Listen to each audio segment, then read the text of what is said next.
Hi again. Welcome to the second lecture for week 5. The first lecture covered some of the tips about individual presenting design, as well as some tips that you'll need when it comes to your group workshops. This second part of the lecture is going to cover some of the specific aspects that you're asked to read and review out of the open education resource, specifically the kinds of things that are going to make your group be a successful workshop that you're delivering to the class. Not too long, not too short, everybody contributing their correct amount of time. Outlining is going to be the key. I cannot tell you how many students I've heard, oh, I just wing it. If you are expecting a successful product, there should be some planning. My argument would be that you hopefully have had some of the ideas floating around in the back of your head for a while, and then you'll be able to piece it together. If you haven't read the Scully Handbook, and if you haven't read the eCampus about your nonverbal, you're going to struggle. That has to be the core information that you're sharing with your classmates.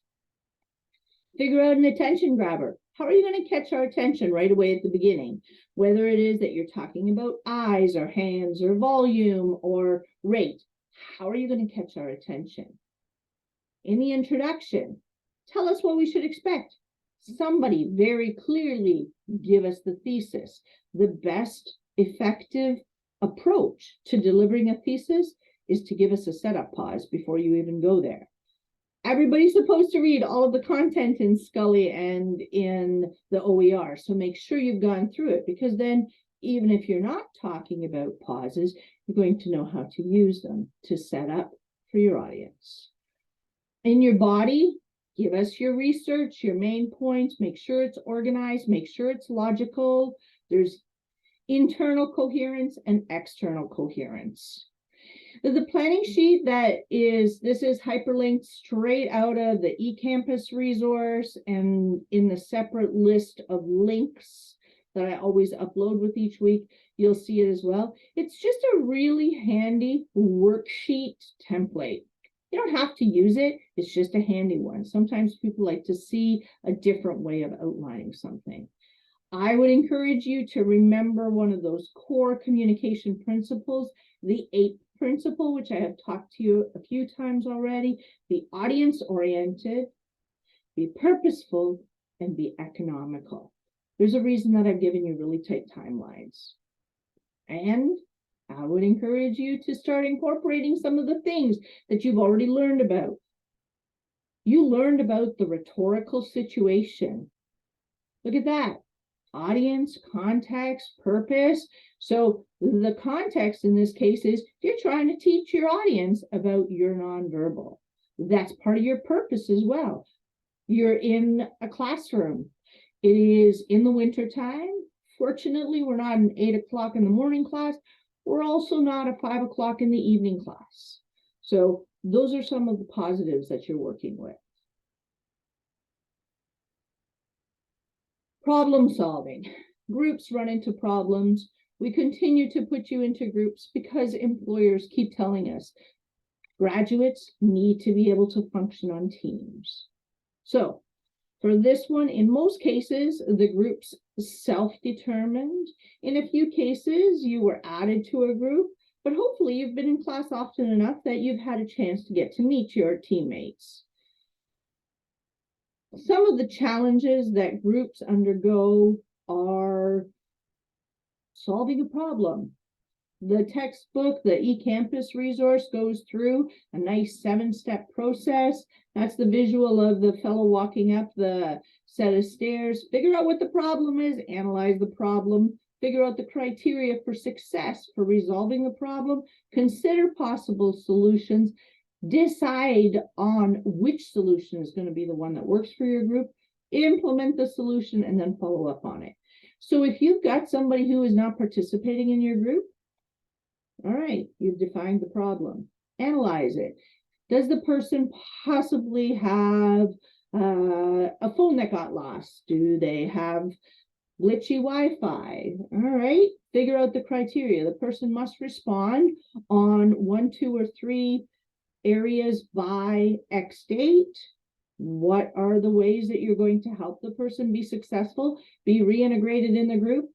What is the actual solution? What's the, when you implement it, when you say, all right, here is the deadline, what's going to happen if they don't? Well, I can tell you that if you have tried to solve it, there is no reaction from the person, that's pretty much the time to contact me.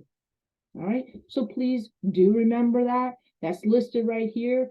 Talk to, email your team member, and then escalate and copy me. So your whole team should be in that email, and you're writing to that one person, hey, you haven't been participating. Please see Judy's copied on this. We're waiting for you to join the team. Don't leave it until the end. If, however, your teammate doesn't respond to you and doesn't respond to me, make sure you have all 4 areas covered. You are still responsible as a team for delivering the full content. The eCampus resource also has some details about how to collaborate, how you address competing priorities. You will have other classes. Some students want to get an A out of this class. Some students are like, I just need to pass it. Just want the D. Many students see the value of this to the rest of their career options in whichever field you're in. Others say, I just have to survive it. I don't ever plan to talk to any of my clients, none of my customers. Figure out what your team is going to work on. The eCampus resource also has this leadership style, 3 different types: autocratic, democratic, laissez-faire, quick, easy, fun set of questions. Another one that often is used, it's not linked out of your e-text, but some of you may know these terms: technician, conductor, coach, any of those. So there are different approaches to how you work in a team. Are you trying to figure it out collaboratively? Is some person going to take a very isolated lead? When you are giving your presentations, a reminder, look at the chapter that talks about preparing for your delivery. We do have a lectern. I said it's not fantastic. We don't really need a microphone in our small classrooms. You do know who the audience is. If you have links and they're embedded in your content, make sure that they're going to flow. Get into that classroom sometime before your delivery. Figure it out. And then adapting your presentation to teach it. Figure out how you need to motivate the listener. Why should they care? The what's in it for me aspect. Frame it for us. Tell us, here's the agenda. This is the list of items we're going to cover. Tell the audience, and limit the details. If you've done the reading, some of it's going to be very familiar for you. Make sure that your pacing is appropriate. Make sure you're clear. Give us those verbal signposts. Use your visuals effectively. You've got nice templates that are listed for you here, always in the examples of the different types of PowerPoints that I've put together for any of these teaching mini lectures. You've got many examples for yourself. Involve the listeners, involve your audience. Ask them, how many of you have ever had to stumble over X or Y? How many of you have used this successfully? Quick hand show. You don't really want to have the audience talking to you, but a quick hand show, very successful, very useful way of engaging the audience. Heads up. Some of you are going to be in online classes. Some of you might even be in some of the high flex classes where it's back and forth. You might have to do video presentations yourself. Heads up, there are a few other things you want to really take care of when you are doing a video presentation. Your appearance is going to be very much framed. So make sure, your hair is done somehow. You've got...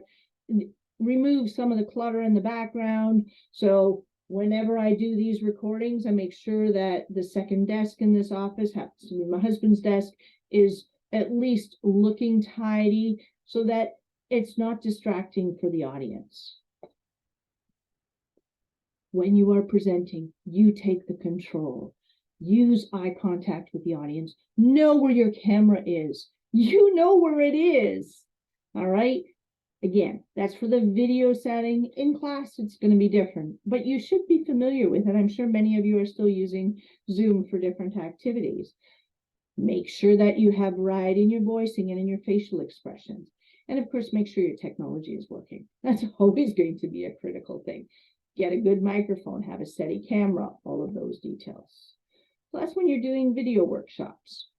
And that's pretty much it for the little second of our week 5 lectures.